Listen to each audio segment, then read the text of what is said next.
Hello and welcome to episode 7 of my Kerbal Space Program NASA Series reboot. This mission we're finally getting to an Apollo 11 launch. But before we do that, there's going to be a couple things to take care of. Going to unlock large control so I can finally build my 2-stage lander. And that's what I've been waiting on primarily. Not the parts to make it 2-stage, because honestly I would have done a single stage if I had unlocked the pod earlier just to get to it. But I was running into some construction issues with the rocket that's actually going to carry it, so I had to do a couple more contracts and some other experiments to get the science unlocked for it. This is just another aerial survey mission that I've edited the heck out of. It was like an hour-long flight, rendered down into about 2 to 3 minutes. It's kind of relaxing and fun to fly. Get to see the various land masses on Kerbin that you typically are zipping past at thousands of meters per second. Kind of reminds me of flying over the Andes here. But we get to our first waypoint over on the past the Terminator. We're not quite the night side. We're not quite at night yet because you can see sunlight still hitting the aircraft. We get through our first waypoint and transmit that data.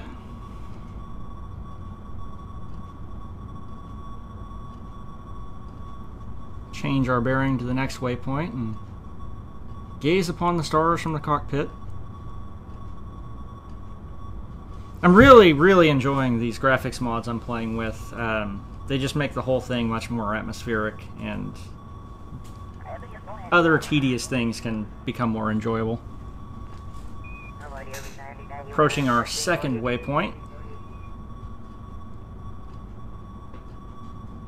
I keep meaning to put an external camera on this plane and actually take pictures of the areas I'm flying over, but this is a pretty gorgeous shot of the North Pole Aurora. Not animated yet, but, you know, give the guy a break. He's only completely written a volumetric and moving clouds algorithm for the game.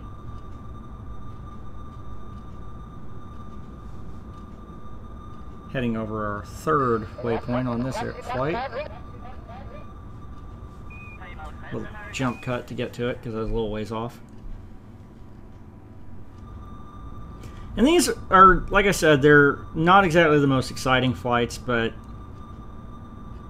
to me, they're a lot of fun to fly. I'm a Microsoft Flight Simulator 10 veteran, so my idea of fun probably diverges pretty wildly from a lot of people's. I do fly combat simulators like DCS, and I kind of hesitate to include ARMA in that, at least in their air simulation, because it's not quite that high fidelity.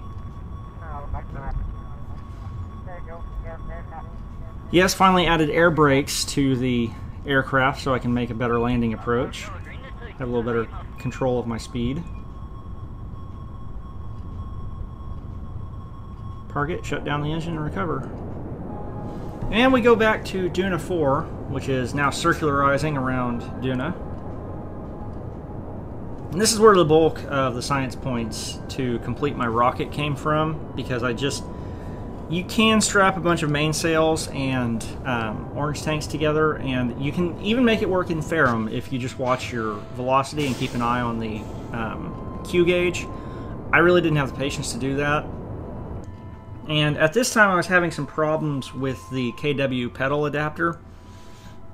It was not an exempt part as far as Ferrum was concerned, and in test flying I was losing bits and bobs off the lander. So I decided to come back, and my original plan was to just use the 3.75 meter interstage like I did on my Blue Danube video, but it suddenly occurred to me that Ferrum has the capability, you can add something as an exempted part by going and changing the title in the part config, so I just added the word fairing to the pedal adapter and made it exempt. This was a neat little maneuver. I actually got a gravity assist from Ike. It was because it was tugging down on my ship as I came up. I was able to bleed off and lose some delta V without having to burn the engine to lower my periaps over Duna. That wasn't planned, it was just accidental and pretty fortuitous. I'm sure there are people who can plan that type of maneuver in their sleep. I'm not one of them, I just ended up getting lucky.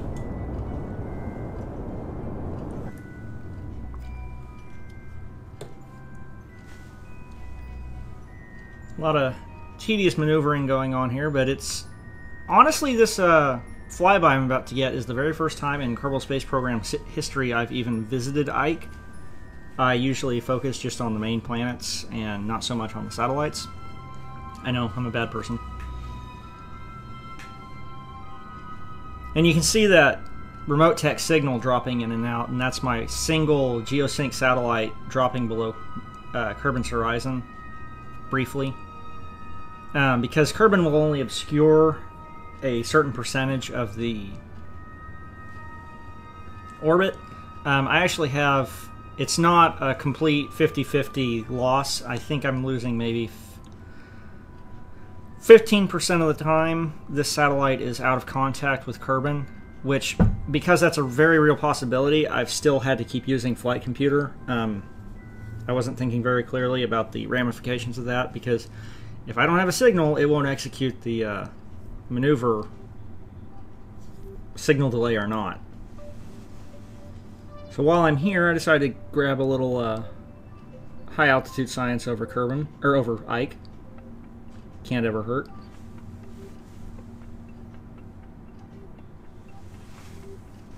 Just about to cross that boundary. It's one of the neater maneuvers I've pulled off, using some quirks of orbital physics to slow myself down without burning the engine.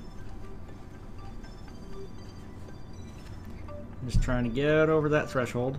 Because this, I had every scientific instrument I had available to me that would make a difference in vacuum. There's no barometer on this. And I'm fully intending to map the surface of Duna. For people who are worried about spoilers, I'm not going to show the surface or biome map. It didn't occur to me until I was reviewing one of my earlier episodes that I saw my maps were actually showing anomaly locations, and that's pretty big no-no on the spoiler scale for a lot of people, so I'm endeavoring to avoid that as much as possible. If it's something you want spoiled, there are many other places where you can just find a picture of the map and not have to listen to me talk over it. So I'm really not too worried about people who actually want to know. There are resources you can find, but I just don't want to spoil anything for somebody who's trying to come into this totally blind.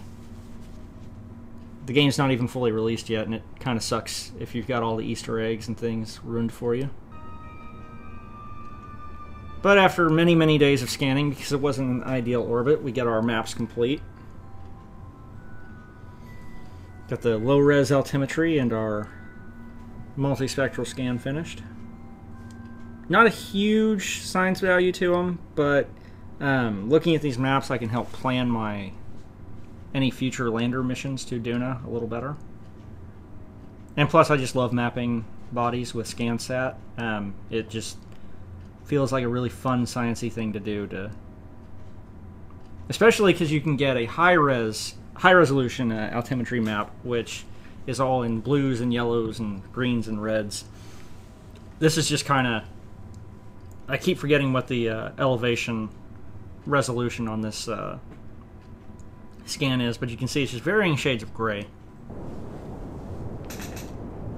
And with all the science I could gathered from Duna, I decided to make a last-ditch effort and see if there's enough fuel in this thing to make it back to Ike. While I'm here, might as well try to get some data off of it. The bulk of the science points, when you get to low altitude, you can use the D-Magic Orbital Science telescope to get individual biome readings off of a body. But we made our transfer, circularized a little bit, and then tidied up the orbit. Cutting a lot of this out because it's just a bunch of maneuvering. I don't know too many people find that all that interesting. If I'm wrong, speak up. I can definitely show some more tricks of the trade as to how to fly your spacecraft. I'm not the best spacecraft pilot, but I do manage pretty well. And so begins the mapping of Duna's satellite. Yeah, it's about 700 science points we got off the orbital observations and mapping of Duna. And here's where I was going to unlock. I unlocked the 3.75 meter inner stage because I was also running into problems with getting a lander that would fit into the pedal adapter. Because it tapers towards the top, you have to be real careful with how you shape and build your lander. And I wasn't able to get it perfect. If you look very closely when I launch, you'll see the RCS jets from the lander poking through the skin of the pedal adapter. But I was okay with that compromise because it fits everything-ish into the pedal adapter, and I get the scientific instruments I wanted to bring along with the lander while still keeping it two-stage. There's no reason to do a two-stage lander in Kerbal Space Program. It is much more efficient to just go with a single-stager, but I very much like having the ascent stage down next to my flag on all my previous landing sites. It's dumb, but it's what I do. And that is from the custom biomes mod. The fact that Ike and Duna even have biomes at all, I should probably point that out. And at this point, I just wanted to burn off those extra points so I didn't forget about that satellite. And we get to our Kerpollo 11 launch. I'm not using the 5 meter parts to build their actual Saturn V replica. I may be completely done with my Apollo program before I get to those because they're so far down the tech tree. But this one suits me pretty well. It's a decent launcher. I mean, it's expensive, but I've got so much cash on hand that I think I can afford to burn a little.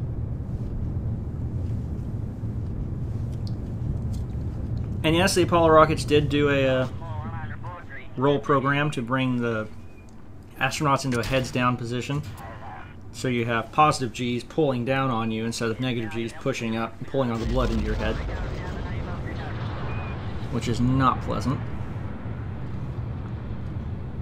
Second stage fires and the mighty first stage falls away. And I do have that escape tower rigged up to the abort button, but it's no longer useful, so we ditch it while still suborbital, separate from the second stage, and circularize with our transfer.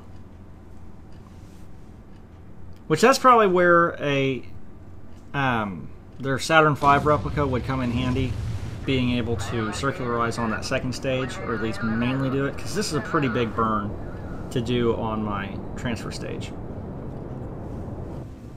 However, I still have plenty of Delta V left over after the transmuner injection burn.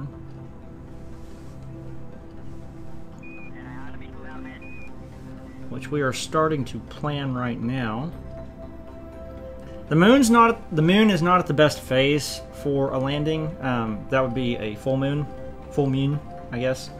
But the timing on this was working out pretty good. I could launch, circularize, and go straight to my transfer burn without having to make a complete orbit.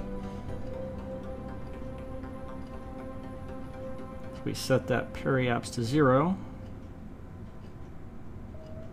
So we can dispose of our transfer stage. And that's what I was talking about. If I had Interstellar and the seismic impactor mod experiment installed, I'd be able to use that to get a little more science, but I'm collecting an awful lot of my science locally. I want to get out there and see some more interesting stuff, so... And now I've got a pretty big toolbox available to me now. I can pretty much pull off any mission I want. And this is where a lot of people got super giddy over the new KW release with this pedal fairing. Hence, it opens up like flower petals, hence the name. because this is exactly how the Apollo landers were stored, just above the transfer stage. I'm going to try to do as much of my lander extraction as possible from an IVA view. I think on later missions I'm going to try, before I get out of the Apollo program, to fly an entire mission completely in IVA. That may require me to put... Well, I won't consider map view leaving IVA, but to do my transfer burn and all that. But I'm going to have to set up action groups for a lot of my staging actions and decouplers. So it'll be an interesting challenge. I'm going to commit to that right now. Before I end with my Apollo flights, I'm going to try very hard to do 100% IVA.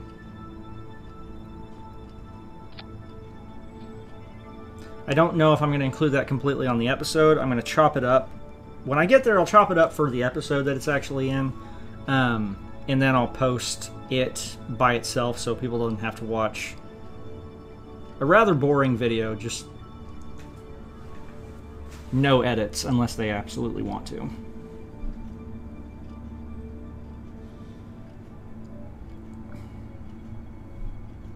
And this was one of the trickier operations done during the Apollo program flights, is lander extraction. They didn't have a fancy docking camera like we would have today. It was basically looking out the front window at a target that was hanging off the side of the lander, and when certain array of dots were perfectly aligned and it looked like one solid shape, you were aligned perfectly for the LEM extraction and capture. Now I'm sitting here, I was watching this through the docking camera, not paying any attention to how I'm going to potentially screw myself over later in the mission, but if you notice, there's no solar panels on that lander. Keep that in mind, because it will become important in the next episode. Little foreshadowing there. I was pretty proud of this lander design. I've got some more scientific instruments on board than I typically put on my two-stagers. But the more experiments I can get done with crews and return the science manually without transmitting, the much better this program is going to pay off. And disable SAS and RCS as I come in, and just going to rely on the magnetic forces of the docking ports. Sometimes RCS and SAS will fight, and it keeps trying to reorient itself, and things get a little messy. But I aimed this one pretty darn good, and it just kind of clicks into place.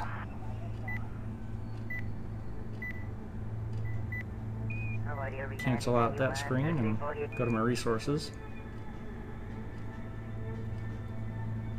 And I couldn't tell if I've got a collider mesh issue, like with my lander placement, or if the ejection force on this thing is just super high. Because when I hit the decouple, you kind of watch it spring out and kind of slinky there. Gonna have to do some more testing to figure out if I've got something clipping that I'm not aware of, or if that's just all that ejection force being transferred into the relatively flimsy lander. But yeah, that thing is way overbuilt for what you need to land on the moon in Kerbal Space Program. I do that intentionally. I would love to have an octagonal lander fuel tank. I really would. I think that would be really convenient. I may have to fire up 3D Studio Max and whip something up on my own. Activate the service module engine, which is now running off RCS fuel on the latest KW release.